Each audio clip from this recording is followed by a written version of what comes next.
Саламатсыздар ма? Мен бүгін малинадан варенье жасағалы отырмын. Әдісімді 3 килограмм малина жуылып тазаланған. Қазір осы малинамызға 3 килограмм қант қосамын. 3 килограмм малинаға 3 килограмм қант салдым, бірге бір. Енді қазір араластырамыз, сөлі шыққанша. Кесілді, жаңа қантымызбен араластырғаннан кейін. Енді қазір блендермен жақсылап ертіп аламын. Лимонның сөлін қосам.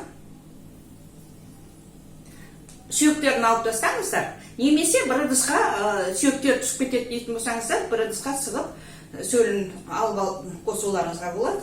Лимонның сөлін қостым.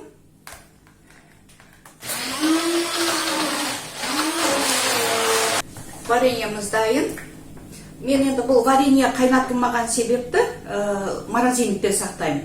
Енді холодильникте орын болса, холодильникте сақтауға болады. Мен жалпы қайнатпай өсіп дайындалған вареньелардың бәрін морозильникте мынандай ыдысқа саламын да, беттерін жауып, морозильникте қойып қоямын. Вареньемді морозильникте қоярда бұрын сыртынан мынандай пакет кигізіп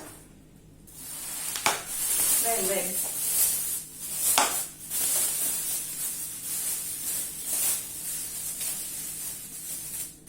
Осы кезде морозильникке апарып қоямын.